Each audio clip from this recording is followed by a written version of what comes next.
Aujourd'hui, les textes liturgiques peuvent converger vers un point, vers un horizon, c'est celui du temple. Le temple de Jérusalem, mais aussi le nouveau temple, puisque c'est dans ce passage qu'on va comprendre qu'il y avait un temple qui désormais sera remplacé par un temple beaucoup plus grand, beaucoup plus universel. Oui, au temps de Jésus, le temple était le monument le plus important de la ville de Jérusalem.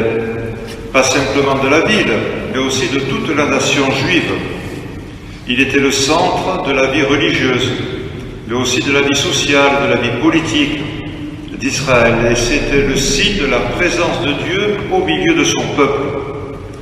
Or, petit enfant de 40 jours, Jésus va arriver dans ce temple et désormais on ne va parler que de lui.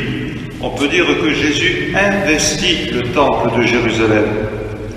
Quand Marie et Joseph viennent de le présenter, le temple va s'effacer, un peu comme nous dans nos crèches, pour ceux qui ont la tradition de faire la crèche blanche. Devant la crèche des centaures, on met un voile blanc qui cache tout le décor, et devant il y a l'enfant Jésus, son père, sa mère, et puis le vieillard Siméon et la prophétesse Anne.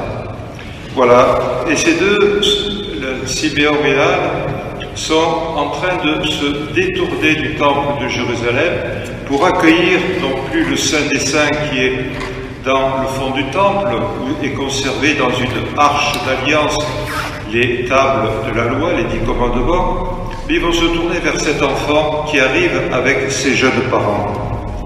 C'est désormais la gloire de Dieu qui sera présente à travers cet enfant. C'est lui qui est désormais la consolation d'Israël, comme dit le prophète. C'est lui qui sera la délivrance de Jérusalem. C'est lui qui est la visite de Dieu à son peuple.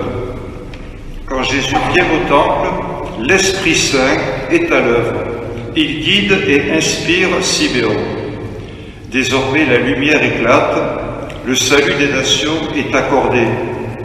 Joseph et Marie, nous dit le texte, sont surpris d'entendre les paroles de Siméon. On peut dire qu'ils sont dans l'admiration de ce qu'il annonce pour cet enfant. Mais en même temps, bien sûr, il représente les foules qui, quelques années plus tard, admireront aussi les paroles de Jésus, ses paroles et ses gestes. Les apôtres sur la montagne de la transfiguration, les femmes après la résurrection, car en Jésus se manifeste la présence glorieuse de Dieu. Quelques années plus tard, à 12 ans, Jésus va investir à nouveau le temple. Et il fait entendre clairement dans l'évangile de Saint Luc qu'il est chez lui. Il le dit à Marie et à Joseph dans le temple, il est chez son Père. Désormais, il va siéger là, pendant son séjour de 3 jours, au milieu des docteurs d'Israël. Il va les écouter, il va leur répondre, et en quelque sorte, il va les enseigner, il va les instruire. À 30 ans, désormais, aussi, quelques années plus tard, Jésus va investir le temple, mais cette fois-ci de manière plus, je dirais, martiale, beaucoup plus guerrière, puisque le récit de Saint Jean nous dit qu'il abat les tables des changeurs et il repousse le bétail qui est venu se faire offrir en sacrifice.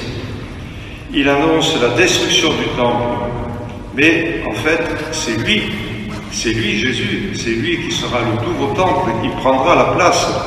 Et il dit bien, cette phrase énigmatique évidemment, pour ceux qui ce jour-là l'entendent, y compris les apôtres, « Détruisez ce sanctuaire, et moi, en 3 jours, je le relèverai. » Mais bien sûr, il parlait du sanctuaire de son corps, et c'est selon l'évangile de Saint Jean. Et lorsqu'il sera crucifié, le voile du temple, nous dit aussi les évangiles, se déchire. Et désormais, ce grandiose édifice qui faisait l'admiration de quantité de gens ne servira plus à rien. Il est vidé de sa raison d'être. Désormais, Dieu n'en a plus besoin, puisqu'il est présent aux hommes d'une autre façon, tellement différente, mais en Jésus ressuscité, qui vit dans son Église en tout lieu où elle se réunit. Et nous savons que, historiquement, en l'an 70, les légions romaines de Titus, le futur empereur, viendront détruire le temple de Hérode. Et pour ceux d'entre nous qui ont eu la chance d'aller à Jérusalem un jour ou l'autre, nous savons que nous ne voyons surtout en particulier que les bases du temple et que tout le reste a été détruit par la fureur des hommes. En cette fête de la Sainte Famille, on proclame le mystère de la nouvelle demeure de Dieu. Oui, Dieu demeurera de façon différente et de façon profonde dans son peuple, mais son peuple élargi. Par son Fils Jésus-Christ, Dieu plante sa tente dans la famille humaine. Il en fait sa famille. Elle devient, on pourrait dire, divine. Le nombre des fils et des filles est appelé à dépasser le nombre des étoiles, comme Dieu a invité notre ancêtre Abraham à lever les yeux vers le ciel et à compter le nombre des étoiles, car telle est la progression de l'Église de Dieu. Nous nous en rendons grâce à chaque célébration eucharistique, en joignant nos invocations à la louange. En particulier, dans la prière eucharistique numéro 2, que nous utilisons souvent, nous demandons « Souviens-toi de ton Église répandue à travers l'univers. Fais-la grandir, non seulement en nombre, mais surtout en charité. » Oui, souviens-toi de ton Église, fais-la grandir dans ta charité. Il en est de même des autres prières eucharistiques. Ainsi se réalise la parole du Seigneur, Jésus est le salut, préparé à la face des peuples, pour que tous entrent dans la famille de Dieu. Comme il est bon aussi pour nous, qui que nous soyons, de connaître cette prière de Siméon, que nous pouvons dire le soir souvent, avant de nous endormir. Maintenant, ô Maître souverain, tu peux laisser s'en aller en paix ton serviteur selon ta parole, car les yeux ont vu ton salut, que tu as préparé à la face des peuples, lumière pour les nations païennes et gloire pour ton peuple Israël. Oui, la famille de Dieu est une famille élargie.